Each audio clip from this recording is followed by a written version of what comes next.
Hello everyone, myself Pankaj Dorole.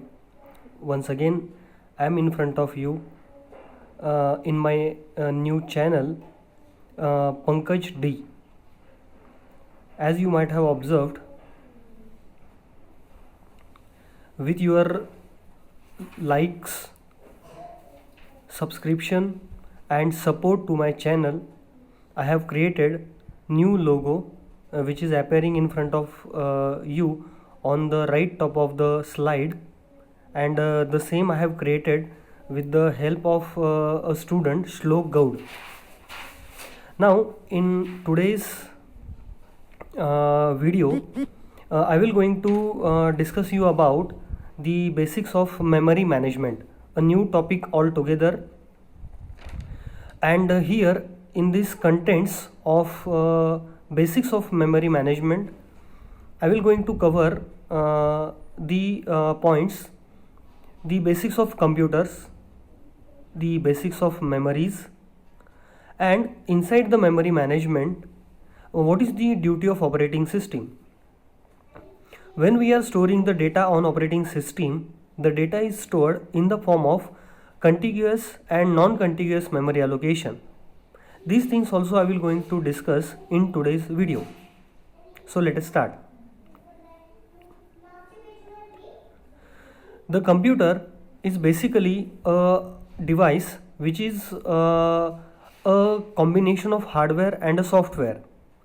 Now, basically inside a computer there are two important components. They are central processing unit and memory. Now in central processing unit we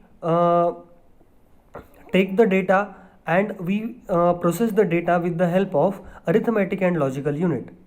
Now here the topic of discussion is not central processing unit, because in computer architecture and organization the CPU can be studied into detail, but for this particular video the important topic is memory to be discussed.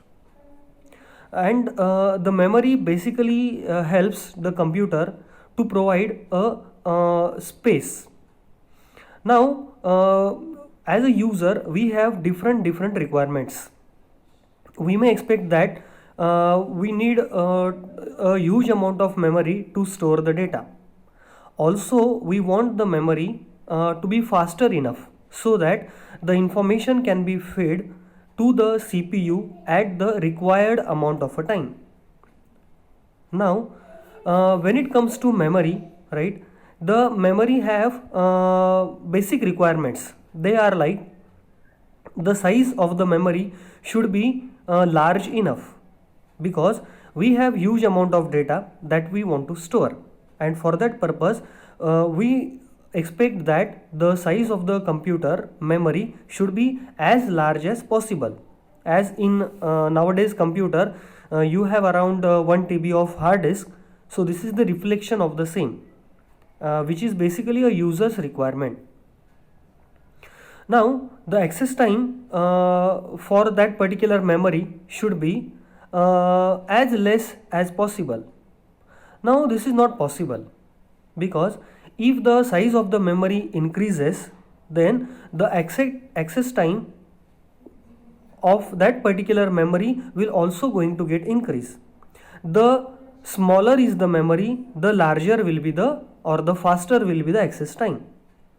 Here what we are, as a user we are expecting the access time should be less. Now the per unit cost should also be less, that is what we are expecting. Now this is also again really not possible, because if the size of the memory is huge, right, then the per unit cost will also be going to increase. But now what these arrows are indicating here, the size should be large. These are our expectations. The size should be large, access time should be less, and the per unit cost should be less. Now fulfilling the above requirements is practically not possible, right? So in computer system we have a hierarchy of memories, right, and that hierarchy of memory is making a computer as a complete device. Now this is what is the hierarchy of the memory. that we are already probably aware about. Now, what is happening inside the computer system? To store huge amount of data, we have a secondary memory inside the computer system. Right? Secondary memory is so huge as far as the capacity is concerned. Now, to provide the data by this huge memory, it is not possible by that secondary memory itself, because while processing the data from the secondary memory, right, it takes huge amount of a time.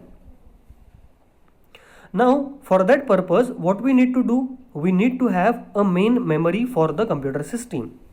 The main memory or the primary memory, where for temporary purpose the data is stored. Right. Now, from secondary memory to the primary memory, the data is coming in the form of memory paging. And the required amount of data is currently available inside the primary memory system, right, or the main memory system. Now, it is like, having a shop in a market, right? So, primary memory, it is like having a shop in a market. So, what does it mean by that? So, in our shop, we have the required amount of data or required amount of item the customer will going to purchase, but the customer may demand for that particular items the huge amount of a stock he may require. Now, at that time, what we are saying to that person? Yes, we have a huge amount of stock, but it is available inside the godown, right? So, we take the data or large amount of items from the godown then to the shop, depends on the requirement. So, this is how the primary memory system is working. So, the godown here will be a secondary memory, and from the godown we are taking the data into the shop as per the requirement. So, from the secondary memory, the data will come inside the primary memory, and from the primary memory, the central processing unit will going to use that data for processing. Now, here the cache memory is available in between primary memory and in primary memory and CPU. But we can, for our understanding, inside the operating system for memories, we can neglect that particular cache memory even. Now, what happens when the data is stored inside the secondary memory, right? So, the data is fetched through the programs. Now, programs always executes sequentially. So, instructions execution is always a sequential. So, the instruction to be executed soon get gathered near the processor, because the data which we want to carry from the secondary memory to the primary memory will be carried with the help of a program, of course with the help of instructions.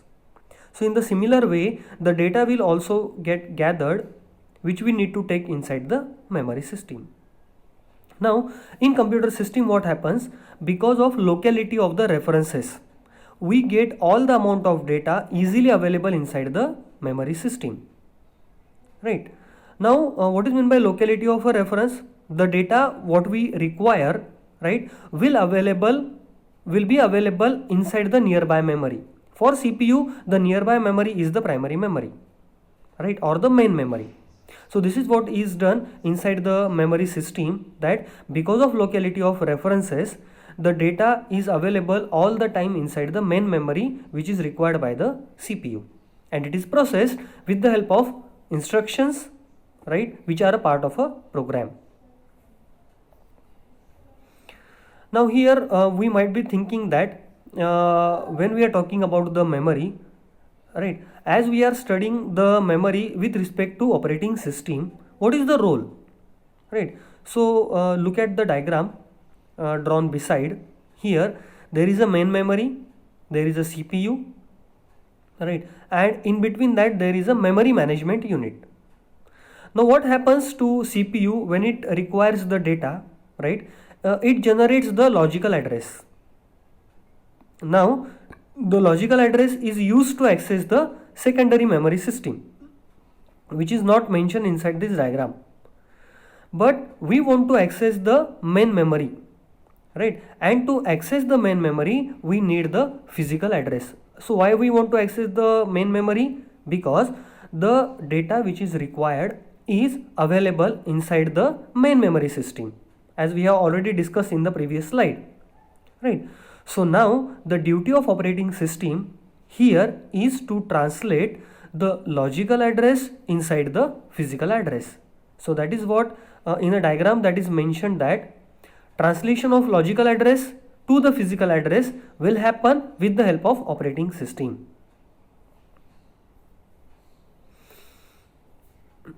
Now, after understanding the basics of memory system, right, with previous slide, we will study now the two important concepts which are required with respect to memory, right, as a part of operating system. Now, the two concepts are contiguous memory allocation and non-contiguous memory allocation.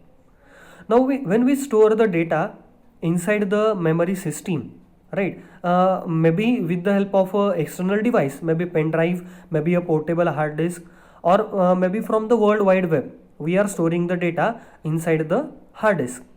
Now, the data gets stored in two different ways. Those are contiguous memory allocation and non-contiguous memory allocation. Now, the contiguous memory allocation, it is a scheme which works like array. Now, as you can see with this diagram, that array stores the data in sequential format. Here the data that we have stored are 10, 20, 30 up to 100, right, and respectively they are stored depends on the array size from 0 to 9. So the array size is 10 and in sequential order the data is getting saved. Now this is known as contiguous memory allocation. Now there are some advantages of contiguous memory allocation. They are it is fast, right? Access time is very less because the data is stored on continuous memory locations. So whatever data is required, so we can easily go to the memory location and fetch that particular data item. Address translation is even very easy in contiguous memory allocation. But the disadvantage over here is it suffers from external fragmentation. Now what is meant by external fragmentation? Here the external fragmentation is, look at the diagram which is drawn below the diagram of the array, right? So the contiguous memory allocation, right, the external fragmentation is, let us say a process requires 5 KB of the data, right?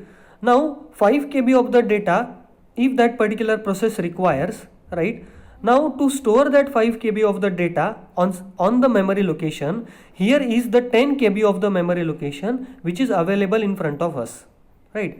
So what is there available, that 4 KB of the memory location is available, right, but the 2 KB space of that memory is unutilized, so even we cannot use that memory space.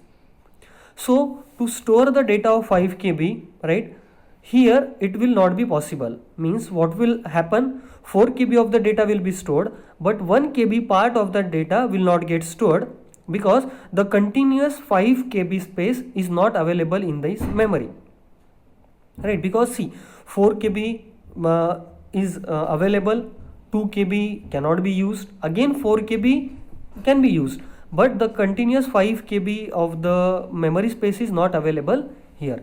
So this is known as external fragmentation, right? So this external fragmentation can be solved with the help of non-contiguous memory allocation. So let us see about that. So non-contiguous memory allocation. Now in non-contiguous memory allocation, the data is stored in the form of linked list, right? So what is done inside the linked list? As we know that there are different nodes, right? Now every node contains the pointer to the next node, means it contains the address for the next node, and in the first part of the node we have a data stored. So there will be a header and there will be at the last there will be a last node, so which will show that the address towards the next node will be null, means the linked list will be stopped. Now what is happening inside this non-contiguous memory allocation, right? So there are advantages, like there are pointers are available, right? There is no external fragmentation. Now what is meant by no external fragmentation? It means that if I want to save 5 KB of the data, I can save 1 KB of the data in each node. So I can point from one node to another node easily. So that what will happen in continuous fashion, right? Your 5 KB of the data will get stored. Now to understand this, let us look at the diagram drawn below. Here again the process P1 requires 5 KB of the data. 4 KB is stored, right, as we have stored on the previous contiguous memory location, right, and the 1 KB of the data is pointed, right, by the pointer, because inside the linked list it is easily possible that we can store the data on the next node by pointing towards that node, and from that node if we require we can point towards the next node by the pointer, right? So the external fragmentation problem is solved inside the non-contiguous memory allocation scheme. So operating system depends on the requirement, uses both contiguous memory allocation and non-contiguous memory allocation, and this is how the data is stored inside the memory system. But still there are some disadvantages, right? So the disadvantage for this non-contiguous memory allocation scheme is it is very slow. If we want to access the last part step by step linearly, we need to access it, right? So because every time we need to navigate from one node to another node, one node to another node to take the data, right, which we required as a bulk, right? So this is all about the contiguous and non-contiguous memory allocation. Thank you.